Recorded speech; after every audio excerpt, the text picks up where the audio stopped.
Hello everyone, welcome to our YouTube channel Physics Unveiled. আমরা বলগতি অধ্যায়ের যে লেকচার নাম্বার 1 সেই লেকচার নাম্বার 1 এ আমরা কিছু টপিক সম্পর্কে আলোচনা করেছিলাম, যেমন ফ্রেম অফ রেফারেন্স নির্দেশতন্ত্র সম্পর্কে আলোচনা করেছিলাম। অর্থাৎ যদি কোনো একটা বস্তু যদি আমরা অবস্থান বা পজিশন যদি ডিফাইন করতে চাই তাহলে কারো না কারো আমাদের কি করতে হয়, হেল্প নিতে হয়। তো এগুলো সম্পর্কে আমরা আগের লেকচারে আলোচনা করেছি। তো তার পরবর্তী যে টপিকটা আলোচনা করেছিলাম সেটা হলো কি কোনো একটা বস্তুর ফিজিক্যাল স্টেট সম্পর্কে, যে কখন একটা বস্তুকে আমরা গতিশীল বলবো আর কখন একটা বস্তুকে স্থিতিশীল অর্থাৎ স্থির বলবো। এগুলো সম্পর্কে আমরা আগের লেকচারে কিন্তু আলোচনা করেছি। তো আজকে আমাদের লেকচার নাম্বার 2 বলগতি অধ্যায়টির এই অধ্যায়টিতে আমরা আলোচনা করব যে যদি কোনো একটা বস্তু কি থাকে, গতিশীল অবস্থায় থাকে অর্থাৎ মোশন, যদি কোনো একটা বস্তু মোশন করে তাহলে সেই গতিশীল বস্তুটার গতিগুলো কত রকমের হতে পারে, কত রকমের গতি দেখাতে পারে একটা গতিশীল বস্তু, তার প্রকারভেদ সম্পর্কে আমরা আলোচনা করব এই লেকচার 2 এ। তো সাধারণত কি যে একটা বস্তুর গতি সাধারণত বিভিন্ন টাইপের হতে পারে, কিন্তু আমাদের ক্লাস 9 এর এই অধ্যায়টার মধ্যে সাধারণত কি 5 প্রকার গতির কথা উল্লেখ আছে। তো আমরা এই 5 প্রকার গতি সম্পর্কে পড়ব এবং প্রত্যেক প্রকার গতির বেসিক এবং কি ডিটেইলস আমরা আলোচনা করব। তো চলো শুরু করি আজকের এই লেকচারটা। সাধারণত কি গতি কয় প্রকার? সাধারণত গতি এখানে আমাদের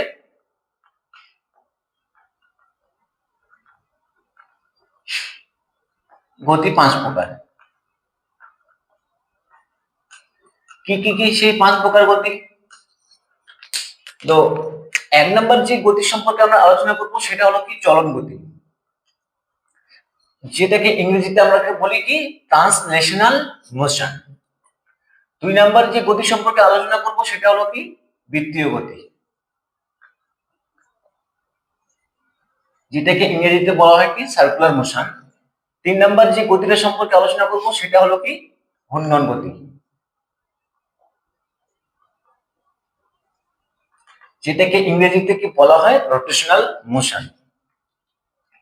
4 নাম্বার আমরা আলোচনা করব মিশ্র গতি, বা যেটাকে বলা হয় কি জটিল গতি, ইংরেজি থেকে যাকে বলা হয় ইংরেজি থেকে আমরা যেটাকে বলি কি mixed motion or complex motion. শেষে আমরা যে গতিটা সম্পর্কে আলোচনা করব সেটা হলো কি সরল দোল গতি, সিম্পল হারমোনিক মোশন। তাহলে আমাদের অধ্যায়ের মধ্যে এই অধ্যায়টার মধ্যে সাধারণত এই 5 ধরনের গতির কথা কিন্তু উল্লেখ আছে। তো আমরা এই 5 ধরনের গতিগুলো কি করব, খুব ভালোভাবে খুব ডিটেইলস এবং বেসিক থেকে কি করব আলোচনা করার চেষ্টা করব। তো আমরা প্রথমেই আলোচনা করব কোন গতিটা সম্পর্কে, চলন গতি সম্পর্কে অর্থাৎ ট্রান্সলেশনাল মোশন সম্পর্কে। যে কোনো একটা বস্তু যদি গতিশীল অবস্থায় থাকে তাহলে সেই গতিশীল বস্তুটার গতিটাকে আমরা কখন চলন গতি বলবো, তাই তো? তো এটা চলো এটা একটু দেখে নিই যে একটা বস্তুর গতিকে আমরা কখন চলন গতি বলবো। তো সর্বপ্রথম আমি কি করলাম, আমি একটা বস্তু নিয়ে নিলাম, যে একটা বস্তু ইনিশিয়ালি একটা পয়েন্টে ছিল, সেটা হলো কি পি। তো আমরা সাধারণত কি জানি যে একটা বস্তু কি থাকে অনেকগুলো ক্ষুদ্র ক্ষুদ্র কণার সমন্বয়ে গঠিত, স্মল স্মল পার্টিকেল দ্বারা কি গঠিত হয়। তো সাপোজ আমি মনে করিলাম এই যে বস্তুটা আছে এই বস্তুটা অনেকগুলো পার্টিকেল নিয়ে গঠিত, তার মধ্যে একটা পার্টিকেলের পজিশন আমি ধরে নিলাম এ, আর এখানে একটা পার্টিকেল পজিশন ধরে নিলাম বি, আর একটা পার্টিকেল এখানে আছে তার পজিশন ধরে নিলাম কত সি। এবার কিছু সময় পরে দেখলাম এই যে বস্তুটা এই বস্তুটা তার পজিশনটাকে চেঞ্জ করে অন্য একটা পজিশন চলে গেছে,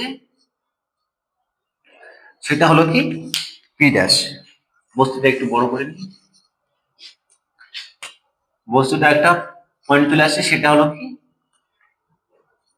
পি ড্যাশ।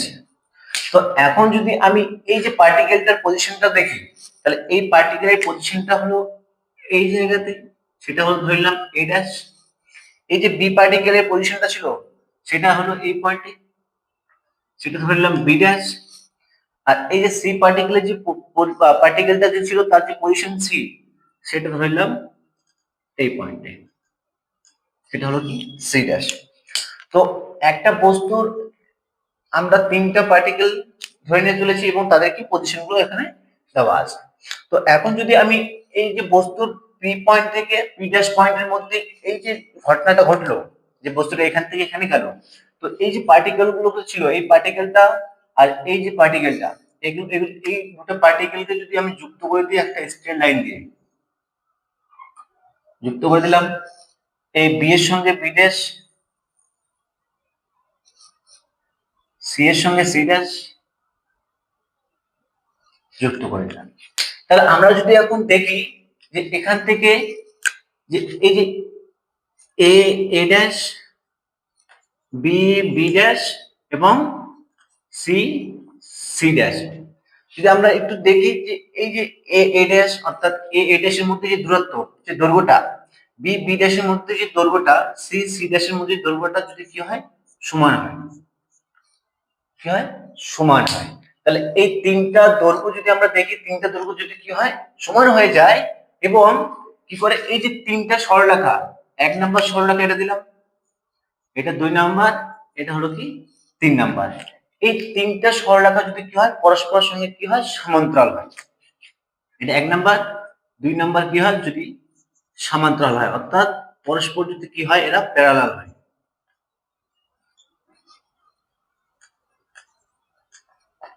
সমান্তরাল মিন্স যে এই যে একটা সরলরেখা এ A dash, A A dash, আর একটা সরলরেখা কি ছিল বি বি ড্যাশ, তাহলে এই দুটো সরলরেখাকে আমরা বলবো কি এই দুটো সরলরেখা পরস্পর কি আছে প্যারালাল আছে, A A dash parallel to B B dash. তো যদি দুটা সরলরেখা কি থাকে পরস্পরের সঙ্গে কি থাকে প্যারালাল থাকে, অর্থাৎ দেখো এই সরলরেখা আর এই দুটো সরলরেখা কিন্তু হয়ে আছে পরস্পরের সঙ্গে প্যারালাল আছে, তাহলে এই যে কোনো একটা বস্তুর ক্ষেত্রে যে ওর যে বস্তুর যে মধ্যে যে পার্টিকেল গুলো আছে, সেই পার্টিকেল গুলো যদি কি হয় এই দুইটা কন্ডিশন মেনে চলে, দিস টু কন্ডিশন, একটা ওই পার্টিকেল গুলোর মধ্যে যে দূরত্ব থাকবে সেই দূরত্ব গুলো যদি কি হয় সমান হয়, এবং তাদের পার্টিকেল গুলোকে যুক্ত করলে যে সরলরেখাগুলো আমরা পাবো সেগুলো যদি কি হয় পরস্পরের সঙ্গে সমান্তরাল হয়, তাহলে এই বস্তুটার যে গতিটা সম্পূর্ণ করবে সেই গতিটাকে আমরা বলবো কি চলন গতি। তো বোঝা গেল চলন গতি আমরা কখন বলবো, যে একটা বস্তু যদি গতিশীল অবস্থায় থাকে তাহলে সেই গতিশীল বস্তুর গতিটাকে আমরা চলন গতি কখন বলতে পারবো, যে একটা বস্তু যদি কি হয়, যে একটা বস্তুর বিভিন্ন যে পার্টিকেল গুলো আছে সেই পার্টিকেল গুলো যদি কি হয় একটা নির্দিষ্ট সময়ে যদি কোনো একটা অবস্থান যদি চেঞ্জ করে, এবং যদি কি হয় সেই পার্টিকেল গুলো যদি ইকুয়াল ডিস্টেন্স কভার করে, এবং সেই পার্টিকেল গুলো যদি যুক্ত করি, যুক্ত করার পর যে সরলরেখাগুলো পাওয়া যায় সেই সরলরেখাগুলো যদি কি হয় পরস্পরের সঙ্গে কি সমান্তরাল হয়, তবে সেই বস্তুর মোশনটাকে আমরা বলতে পারবো কি ট্রান্সলেশনাল মোশন, অর্থাৎ চলন গতি। তো সাপোজ আমরা বিভিন্ন ধরনের, তাহলে এখন আমরা দেখি যে এই ট্রান্সলেশনাল মোশন অর্থাৎ চলন গতি কিরকম প্রমাণ আছে বা কিরকম উদাহরণ আছে দেখি। যে ধরো যে সাধারণত যদি একটা সোজা রেল লাইন, যে সোজা রেল লাইন থেকে শুরু, এই সোজা রেল লাইন বরাবর যে ট্রেনের যে একটা গতি, ট্রেনের যে গতিটা সেটা কিন্তু একটা কি চলন গতি ট্রান্সলেশনাল মোশন। এছাড়া যে লিফটের গতিগুলো, লিফটে অবশ্যই তোমরা চলেছো, লিফটের যে গতিটা হয় সেই লিফটের গতিটা কিন্তু একটা কি চলন গতি। তাছাড়া আরেকটা উদাহরণ কি, যে আমরা দেখি যে যখন কোনো একটা বস্তু কি উপর থেকে নিচের দিকে পড়ে, দেখেছি যে বিভিন্ন গাছ থেকে যখন ফলগুলো পড়ে তো দেখি নিচের দিকে পড়ে যায়, তো ঠিক এরকম আমি এই ডাস্টারটাকে যদি এই পয়েন্ট থেকে যদি নিচের দিকে ফেলে দিই, তাহলে এই ডাস্টারটার যে গতিটা যে সম্পূর্ণ করবে, তো এই গতিটাকে আমরা বলবো কিন্তু কি চলন গতি। দেখো এই ডাস্টারটাকে যদি আমি এখান থেকে সরিয়ে দিই নিচের দিকে পড়ে গেল, এই যে গতিটা এই গতিটাকে আমরা বলি কি চলন গতি। তো এইগুলো গেল চলন গতি। এই চলন গতিটাকে আমরা আবার কি করি দুইটা ভাগে ভাগ করে থাকি, কয়টা ভাগে দুইটা ভাগে। চলন গতি আবার কয় প্রকার, আবার দুই প্রকার। এক নাম্বার হলো কি সরল রৈখিক চলন গতি। সরল রৈখিক চলন গতি, যেটাকে বলা ইংরেজিতে বলা হয় কি রেক্টিলিনিয়ার ট্রান্সলেশনাল মোশন। দুই নাম্বার হলো বক্র রৈখিক চলন গতি,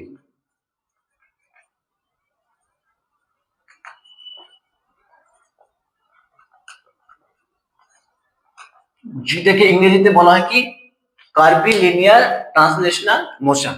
তো চলন গতির মধ্যে এই দুটো প্রকারভেদ কি আসে। তো এখন সরল রৈখিক চলন গতি বলতে আমরা কি বুঝি? তো দেখো তার সামনে চলে এসেছে চলন গতি। তো চলন গতির জন্য দুটো বৈশিষ্ট্য কিন্তু কি স্যাটিসফাই করতে হবে, ওই দুটো বৈশিষ্ট্য থাকতে হবে, যে দুটো বৈশিষ্ট্য আমি একটু আগে বললাম। তার সঙ্গে কি হয়, যদি বস্তুটা কি হয় সরল রৈখিক ভাবে, অর্থাৎ একটা স্ট্রেট লাইন বরাবর যদি কি করে তার গতিটা সম্পূর্ণ করে, তবে তার গতিটাকে আমরা বলবো কি সরল রৈখিক চলন গতি। তারপর দ্বিতীয় কি আসে বক্র রৈখিক চলন গতি। চলন গতি আসে মানে উপরে দুটা, যে প্রথমে যে দুটা কন্ডিশন আমরা আলোচনা করেছিলাম সেই দুটাকে স্যাটিসফাই করতে হবে। তার সঙ্গে কি হয়, যদি ওই বস্তুর গতিটা কি হয় একটা বক্র রৈখিক পথে যদি হয়, একটা কি হয় কার পথে যদি হয় ওই বস্তুর গতিটা, তাহলে সেই বস্তুর গতিটাকে আমরা বলবো কি বক্র রৈখিক চলন গতি। যেমন আমরা পড়বো যখন ক্লাস 11-এ যাবো তখন আমরা পড়বো কি প্রাসের গতি, প্রজেক্টাইল মোশন। সেই প্রজেক্টাইল মোশনটা কিন্তু কি বক্র রৈখিক চলন গতির একটা উদাহরণ। তো এগুলো গেল কি চলন গতি সম্পর্কে। চলন গতি কাকে বলে, চলন গতির কিছু উদাহরণ এবং তার প্রকারভেদ সম্পর্কে কি আমরা আলোচনা করলাম। এর পরবর্তী আমরা যে গতি সম্পর্কে আলোচনা করব সেটা হলো কি বৃত্তীয় গতি, অর্থাৎ সার্কুলার মোশন সম্পর্কে। দুই নাম্বার কি বৃত্তীয় গতি।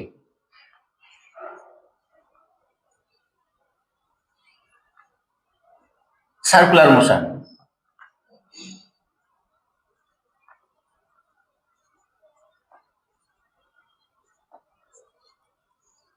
তো বৃত্তীয় গতি কাকে বলে? দেখো, তো আমরা তো সবাই জানি যে একটা বাস্তব উদাহরণ দেখি, সবাই তো এই জিনিসটা পড়ে আসি, সেটা দেখে দিয়ে বোঝার চেষ্টা করি যে সার্কুলার মোশন বৃত্তীয় গতিটা কি। আমরা কি জানি যে সাধারণত কি হয় যে সূর্যের চারপাশে পৃথিবী কি করে উপবৃত্তাকার কক্ষপথে আবর্তন করে, তাই তো? এটা আমরা সবাই শুনেছি। আর আরো একটা শুনেছি কি যে পৃথিবী তার নিজ অক্ষের সাপেক্ষ কি করে নিজ অক্ষের চারপাশে কি করে আবর্তন করে। তাহলে এখানে পৃথিবীর আমরা দুই ধরনের মোশন কিন্তু দেখতে পাই। তো সাধারণত আমরা প্রথমে আলোচনা করি কি সূর্যের চারপাশে কি করে পৃথিবী আবর্তন করে, তাই তো? এই কথাটা আমরা অলরেডি শুনেছি। তো সেটা উপবৃত্তাকার পদ্ধতি আবর্তন করে। তো সাধারণত আমাদের বোঝার সুবিধার্থের জন্য আমরা কি করি যে সূর্যের চারপাশে কি করে পৃথিবী বৃত্তাকার কক্ষপথে আবর্তন করে। তো বৃত্তাকার পথ ধরে নিই, আমরা বৃত্তীয় গতি সম্পর্কে আলোচনা করেছি। তো যদি কোনো একটা বস্তু, তাহলে এই যে গতিটা যে পৃথিবীর যে সূর্যের চারপাশে যে গতি, এই গতিটাকে আমরা বলছি কি বৃত্তীয় গতি, সার্কুলার মোশন।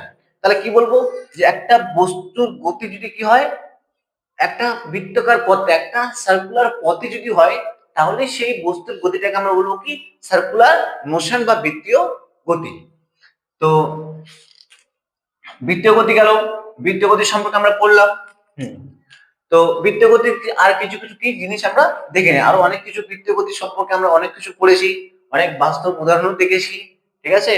তো এই যে একটু আগে বললাম যে পৃথিবী যে কি সূর্যের চারপাশে আবর্তন করছে, তাহলে এটাকে আমরা আর একটা নতুন নাম দিয়ে দিই, বলি যে বার্ষিক গতি বলে একটা নাম ছিল, বার্ষিক গতি। তো সূর্যের চারপাশে যে পৃথিবীর গতিটা এটাকে আমরা বলি কি বার্ষিক গতি। যার ফলে কি হয় যে আমাদের বছরের পরিবর্তন হয়। এক সূর্যের চারপাশে পৃথিবী একবার আবর্তন করতে কত সময় লাগে? 365 দিন, যে এক বছর সময় লাগে, অর্থাৎ কি একটা বছরের পরিবর্তন আসে। তো এটা হলো কি সেই বৃত্তীয় গতি। তো আরো কিছু উদাহরণ দেখিনি। আমরা দেখেছি আমরা ছোটবেলায় কি করতাম যে কোনো একটা বস্তুকে কি করতাম দড়ির সাহায্যে কি করতাম বেঁধে দিতাম, দড়ির সাহায্যে বেঁধে দিয়ে কি করতাম আমরা এইভাবে বস্তুটাকে নিয়ে এভাবে ঘোরাতাম, বস্তুটা এইভাবে ঘুরতো। তাহলে এই যে বস্তুর এই যে ঘূর্ণনটা, এই ঘূর্ণনটা কিন্তু কি এক প্রকার কি সার্কুলার মোশন। দেখো যে এই বস্তুর যে ঘূর্ণনটা দেখবে তোমরা করে, যে এই বস্তুর যে মোশন, এই যে গতিটা, এটা কিন্তু একটা কি সার্কুলার মোশন বা বৃত্তীয় গতি। তাহলে দেখো বৃত্তীয় গতির ক্ষেত্রে অবজেক্টটা কিন্তু কি থাকে, একটা নির্দিষ্ট একটা কি বিন্দু বা একটা অক্ষ সাপেক্ষে কি ঘুরছে। তো বস্তু এটা, কিন্তু বস্তুটা কি, এই যে আমি এখানে পয়েন্ট ধরে আছি, এই পয়েন্টের সাপেক্ষে কিন্তু কি করছে, মোশন করছে। সেই মোশনটা কি বৃত্তীয় বা সার্কুলার মোশন। তাহলে দেখো যদি কোনো একটা বস্তু যদি সার্কুলার মোশন করে, তাহলে সেই বস্তু সার্কুলার মোশন করার জন্য অবশ্যই একটা কি থাকছে, বিন্দু বা একটা এক্সিস থাকছে। কিন্তু সেই এক্সিসটা কিন্তু বস্তুর মধ্যে দিয়ে পাস করছে না, বস্তুর বাইরে অবস্থান করে। তাহলে বৃত্তীয় গতির ক্ষেত্রে কি থাকবে, যে ঘূর্ণাক্ষটি থাকে, অর্থাৎ যে রোটেশনাল এক্সিসটা, সেই রোটেশনাল এক্সিসটা কিন্তু কি বস্তুর বাইরে থাকে।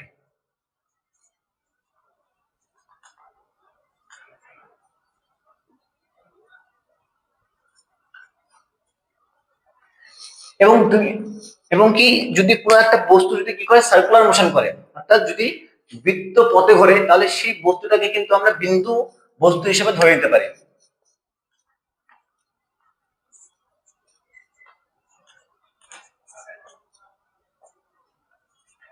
বিন্দু বস্তু হিসাবে কল্পনা করা যেতে পারে।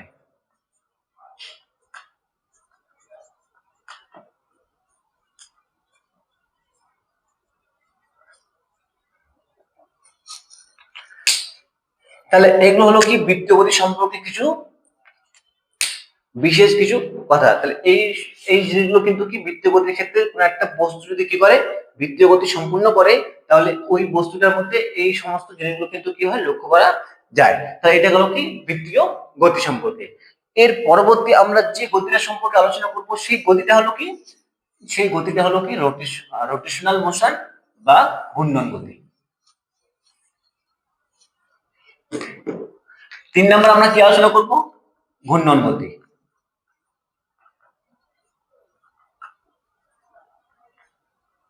যেটা ইংরেজিতে আমরা কি বলি, রোটেশনাল মোশন।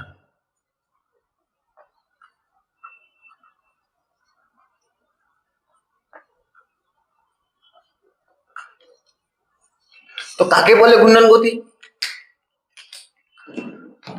একটা বস্তুর গতিকে আমরা কখন ঘূর্ণন গতি বলবো বা রোটেশনাল মোশন কখন বলবো, যে একটা বস্তু রোটেশনাল মোশন করছে। আমরা একটু আগে একটা উদাহরণ দিয়ে দেখলাম যে কি, যে সূর্যের চারপাশে কি পৃথিবী, সূর্যের চারপাশে পৃথিবী আবর্তন করছে। এটা চলে গেল বৃত্তীয় গতি উদাহরণ, সার্কুলার মোশন উদাহরণ। কিন্তু আমরা তো আরো একটা পড়েছিলাম যে পৃথিবী কি করে, পৃথিবী তার নিজ অক্ষের চারপাশে কি করে আবর্তন করে। তাহলে পৃথিবী যে তার নিজ অক্ষের চারপাশে আবর্তন করে, এই পৃথিবীর তার নিজ অক্ষের চারপাশে যে আবর্তন করে, সেই গতিতে আমরা একটা পার্টিকুলার নাম দিয়ে থাকি, সেটাকে আমরা বলি কি আহ্নিক গতি বা ডিউরনাল মোশন। যার ফলে কি হয়, দিন রাতের পরিবর্তন হয়। তাহলে নিজ অক্ষের চারপাশে কি একটা পৃথিবীর একটা নিজ অক্ষের চারপাশেও একটা কি আছে, আবর্তন আছে। তাহলে সেই যে পৃথিবীর যে ওই ঘূর্ণনটা, নিজ অক্ষের সাপেক্ষে যে ঘূর্ণনটা, সেটাকে আমরা বলছি কি রোটেশনাল মোশন বা ঘূর্ণন গতি। তাহলে কি ঘূর্ণন গতি বলতে আমরা কি বুঝি, যে কোনো একটা বস্তু যদি কি হয়, একটা অক্ষের সাপেক্ষে, একটা বিন্দুর সাপেক্ষে যদি কি করে বৃত্তাকার পথে আবর্তন করে, তাহলে সেই গতির তাহলে সেই বস্তুর গতিটাকে আমরা কি বলবো, ঘূর্ণন গতি বা রোটেশনাল মোশন। তো কিছু বাস্তব উদাহরণ দেখে নিই, আমরা অনেকেই দেখছি। যেমন ধরো আমরা এই যে বস্তুটাকে আমি এখানে রেখেছি, ঠিক আছে, এই বস্তুটার যদি মোশনটা আমরা দেখি, যে সাপোজ ধরো এই বস্তুটাকে আমি এভাবে ঘোরাচ্ছি, এই যে বস্তুর যে মোশনটা, দেখো এই যে কলমটা আছে, এই কলমটার সাপেক্ষে কিন্তু কি করছে, বস্তুটা এভাবে ঘূর্ণনশীল, এভাবে কি করছে, ঘুরছে। তাহলে বস্তুর মধ্যে তো ঘূর্ণন আসছে, রোটেশনাল মোশন আসছে। তো দেখো একটা নির্দিষ্ট অক্ষের সাপেক্ষে এই বস্তু কি করছে, মোশন করছে। এই মোশনটাকে আমরা বলি কি রোটেশনাল মোশন বা ঘূর্ণন গতি। তাহলে এইগুলো গেল কি ঘূর্ণন গতি, এবং এটা এটা হলো কি ঘূর্ণন গতি উদাহরণ। তো দেখো যখন ঘূর্ণন গতি সম্পর্কে আমরা আলোচনা করলাম, তো সাধারণত পৃথিবীর গতিটাকে যদি আমরা দেখি, তো পৃথিবী কি করে তার নিজ অক্ষের চারপাশে এইভাবে আবর্তন করছে, এটা পৃথিবী আর্থ। তো নিজ অক্ষের চারপাশে আবর্তন করছে, তাহলে এটা হয়ে গেল কি তার রোটেশনাল এক্সিস বা ঘূর্ণাক্ষ। তাহলে এই যে রোটেশনাল এক্সিসটা, এই যে ঘূর্ণাক্ষটা, এই ঘূর্ণাক্ষটা দেখো এই যে বস্তুটা, এই যে পৃথিবী আছে, পৃথিবীর মধ্যে দিয়ে পাস করে গেছে, একটু আগে যে বস্তুটা নিয়ে আমরা দেখালাম, সেই বস্তুর মধ্যে দিয়ে কিন্তু কি ওর ঘূর্ণন অক্ষটি অর্থাৎ রোটেশনাল এক্সিসটা কি করেছে, পাস করে গেছে। সার্কুলার মোশনের ক্ষেত্রে আমরা দেখেছিলাম যে ঘূর্ণাক্ষটা কি থাকছে, তার বস্তুর বাইরে থাকছে, কিন্তু এই ক্ষেত্রে যে রোটেশনাল এক্সিস যে ঘূর্ণাক্ষটা আছে সেটা কি বস্তুর মধ্যে দিয়ে পাস করছে। তাহলে ঘূর্ণন গতির ক্ষেত্রে আমরা কি লিখতে পারি, যে ঘূর্ণন গতির ক্ষেত্রে এর যে ঘূর্ণাক্ষটি থাকে কি বস্তুর মধ্যে দিয়ে যায়।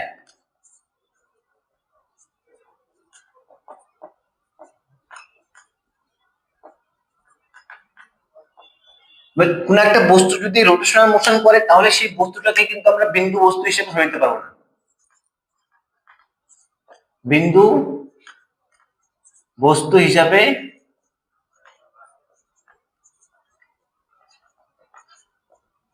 কল্পনা করা যায় না।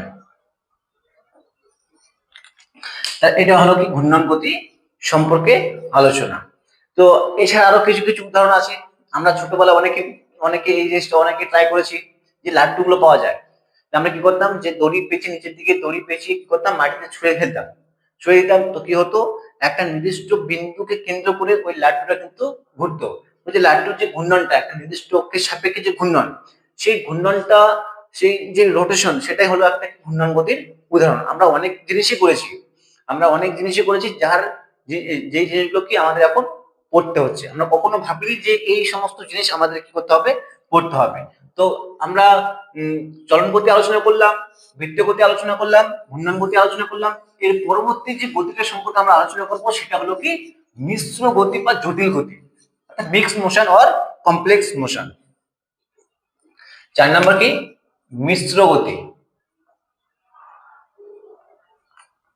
বা যেটাকে বলছে কি জটিল গতি, মিক্স অর কমপ্লেক্স মোশন।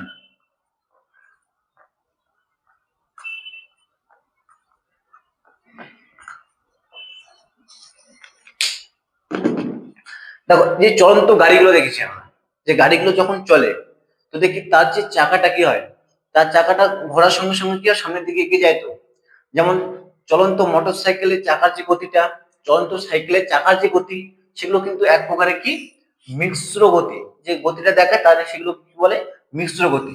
তাহলে কেন হচ্ছে কি ওই চলন্ত সাইকেলের চাকার গতি, চলন্ত মোটর সাইকেলের চাকার গতিটাকে আমরা মিশ্র গতি বা জটিল গতি বলছি কেন, কারণটা কি? যেমন ধরো যে এটাকে আমি একটা, ধরো এটা একটা চাকা,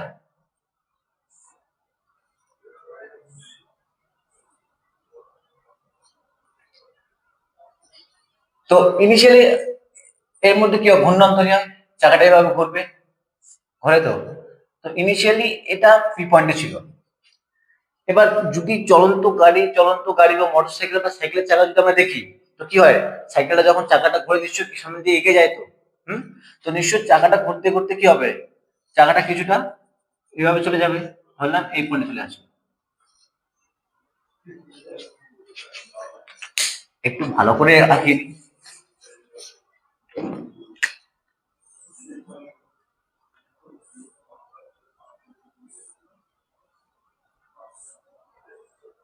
ধরলাম এটা কত পি ড্যাশ, এভাবে ঘূর্ণন করতে করতে যায়। তাহলে দেখো এই যে তোমার চাকাটা, এই চাকাটা কি হচ্ছে ধীরে ধীরে ঘুরছে, তো ঘোরার সঙ্গে সঙ্গে কি করছে, প্রথমে পি পয়েন্টে ছিল, তারপর কোথায় চলে গেছে, পি ড্যাশ পয়েন্টে চলে গেছে। তাহলে এই যে চাকাটার মধ্যে কিন্তু কি আছে, একটা ঘূর্ণন আছে, একটা ঘূর্ণন দেখতে পাচ্ছি, তার সঙ্গে কি দেখছি, এ কিন্তু সামনের দিকে কি হলো, এগিয়ে গেল, অর্থাৎ কি করলো, পজিশন অর্থাৎ অবস্থানটাকে কি করলো, চেঞ্জ করলো। তাহলে আমরা পড়েছি যে কোন একটা বস্তু যদি কি হয়, তার যদি পজিশনটাকে চেঞ্জ করে, যদি সময়ের সঙ্গে সঙ্গে কি করে পজিশন অবস্থান যদি চেঞ্জ করে, তাহলে সেই বস্তুটাকে আমরা কি গতিশীল বলি। তো তাহলে অবভিয়াসলি এই চাকার মধ্যে কি আছে, চাকাটাও কিন্তু কি ধীরে ধীরে ঘোরার সঙ্গে সঙ্গে কি করছে, পজিশনটাকে চেঞ্জ করছে। তার মানে এই বস্তু এই চাকার যে গতিটা, চাকা অবশ্যই কি গতিশীল। তো এর মধ্যে তো আমরা একটা জিনিস কমন দেখতে পাচ্ছি, কি এর মধ্যে কি আছে, যে এই যে চাকাটা এই নির্দিষ্ট একটা এক্সিস বা রোটেশনাল এক্সিস সাপেক্ষে কি করছে, ঘূর্ণন করছে, ঘুরছে। তাহলে অবশ্যই এর মধ্যে 1 নম্বর কি আছে, ঘূর্ণন গতি আছে, অর্থাৎ রোটেশনাল মোশন আছে। 2 নাম্বার কি, এই চাকাটা কি করছে, অবস্থানটা পজিশনটাকে চেঞ্জ করছে। তাহলে যদি কোনো একটা বস্তু যদি কি করে পজিশনটাকে চেঞ্জ করে, আমরা বললাম একটু আগে আরেকটা গতির কথা, সেটা হলো কি চলন গতি বা ট্রান্সলেশনাল মোশন। এই দুই ধরনের গতি। তাহলে চলন্ত গাড়ির চাকা, চলন্ত সাইকেলের চাকা, চলন্ত মোটরসাইকেলের চাকার মধ্যে কি হয়, সাধারণত এই দুই ধরনের গতি কি হয় দেখা যায়। সেই জন্য বলা হয় কি চলন্ত গাড়ির চাকার গতি, চলন্ত সাইকেলের চাকার গতি, আর বিভিন্ন যে যানবাহন আছে তাদের যে চাকার যে গতিটা হয় সেগুলো কি হয় মিশ্র গতি বা কমপ্লেক্স মোশন, বা যেটাকে বলে কি জটিল গতি। বোঝা গেল? তো এটা গেল কি মিশ্র গতি সম্পর্কে। এবার আমরা যে গতি সম্পর্কে আমরা আলোচনা করতে যাচ্ছি সেটা হলো কি আমাদের সর্বশেষ গতি, আর সেই গতিটা হলো কি সরল দোল গতি বা সিম্পল হারমোনিক মোশন। 5 নম্বর যে গতির সম্পর্কে আমরা আলোচনা করব সেটা কি সরল দোল গতি।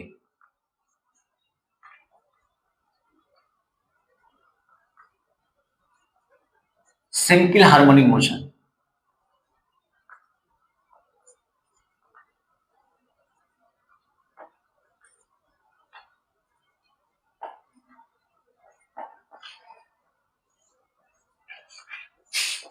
কখন একটা বস্তুকে দেখে বলবো যে এই বস্তুটা সিম্পল হারমোনিক মোশন করছে? তো দেখো আমরা এই অবজেক্টটাকে কি করি দেখে নিই, যে সাধারণত কি আছে এইরকম ভাবে আমি দড়িতে এভাবে লাগিয়ে এই অবজেক্টটা কি করছি এইভাবে ঝুলিয়ে দিয়েছি। তো ইনিশিয়ালি এই অবজেক্টটা কিন্তু এই পয়েন্টে ছিল ঝুলিয়ে, এখান থেকে আমি কি করেছি ঝুলিয়ে দিয়েছি। এবার কি করলাম, আমি এই যে অবজেক্টটাকে একটু টেনে এদিকে নিয়ে গেলাম সামনের দিকে। এবার এই অবজেক্টটাকে যদি আমি এখান থেকে ছেড়ে দিই তাহলে কি দেখবো যে এই অবজেক্টটা কি করছে, এই যে বিন্দুটা আছে এই বিন্দুটার সাপেক্ষে কি করবে এদিক ওদিক অর্থাৎ ট্রু অ্যান্ড ফ্রো মোশন সম্পূর্ণ করবে। দেখো দেখো এই যে পয়েন্টটা আছে এই পয়েন্টের সাপেক্ষে কিন্তু কি এইদিকে আর ওদিক এদিক ওদিক কি অর্থাৎ ট্রু অ্যান্ড ফ্রো মোশন কি সম্পূর্ণ করছে করছে তাহলে এই যে বস্তুটার এই যে গতিটা, এই যে গতি, এই গতিটাকে বলা হচ্ছে কি সরল দোল গতি বা সিম্পল হারমোনিক মোশন। তো কাকে কখন আমরা বলবো যে একটা বস্তু সিম্পল হারমোনিক মোশন, সরল দোল গতি, যে কোনো একটা বস্তু কি হয় একটা নির্দিষ্ট সময়ের ব্যবধানে যদি কি হয় একটা নির্দিষ্ট বিন্দুর সাপেক্ষে এদিক ওদিক ট্রু অ্যান্ড ফ্রো মোশন কি করে, ট্রু অ্যান্ড ফ্রো মোশন একটা নির্দিষ্ট বিন্দুর সাপেক্ষে, অবভিয়াসলি কি বলতে হবে একটা নির্দিষ্ট বিন্দুর সাপেক্ষে যদি কি করে এদিক ওদিক মোশন সম্পূর্ণ করে, তবে সেই বস্তুর গতিটাকে আমরা কি বলি সিম্পল হারমোনিক মোশন বা সরল দোলগতি বলে থাকি। তো এই কোন একটা বস্তু যদি কি করে সিম্পল হারমোনিক মোশন সম্পূর্ণ যদি করে তাহলে সেই বস্তুর ক্ষেত্রে কিছু কি থাকে বৈশিষ্ট্য আমরা দেখা যায়। এই যে সরল দোলগতি সম্পূর্ণ বা এই যে সরল দোলগতি আছে এই সরল দোলগতির কিছু কি বৈশিষ্ট্য আছে।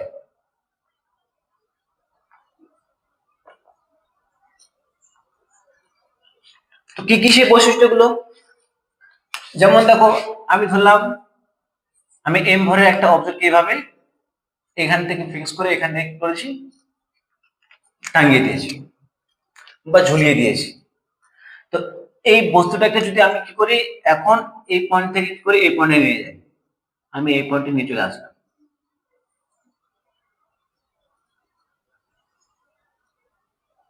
এবার বস্তুটাকে যদি আমি ছেড়ে দিই কি হবে এই বস্তুটা এই পয়েন্টের সাপেক্ষে এদিকে এবং কি এদিকে একটা কি করবে মোশন সম্পূর্ণ করবে এদিকে ওদিকে, ঠিক আছে, যেটাকে আমরা বললাম কি ট্রু অ্যান্ড ফ্রো মোশন।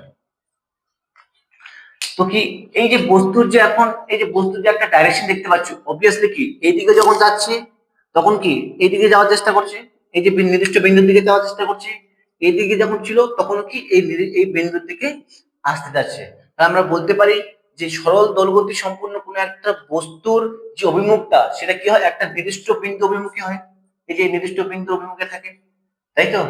এটা একটা কি বৈশিষ্ট্য গেল। তারপরে যদি দেখি যে এই যে বস্তুর মধ্যে আমরা যে বস্তুটাকে কি করছি এইখান থেকে এইদিকে নিয়ে যাচ্ছি, তো সাধারণত ডিসপ্লেসমেন্ট বা সরণটা কোন দিকে হচ্ছে এইদিকে, কিন্তু বস্তুর যে অভিমুখটা সবসময় কোন দিকে আসে, এই দিকে, অর্থাৎ এই যে নির্দিষ্ট বিন্দুটা আছে সেই বিন্দুর দিকে আসার চেষ্টা করছে।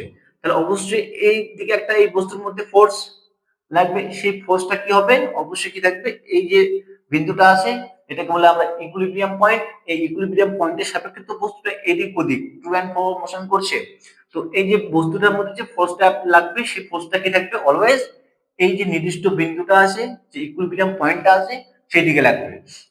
এবং কি হয়, এই যে আমরা ডিসটেন্স তো ডিসপ্লেসমেন্ট তো এইদিকে, ডিসপ্লেসমেন্টের ডাইরেকশন তো এইদিকে, ফোর্সের ডাইরেকশন কোন দিকে, তার বিপরীত দিকে।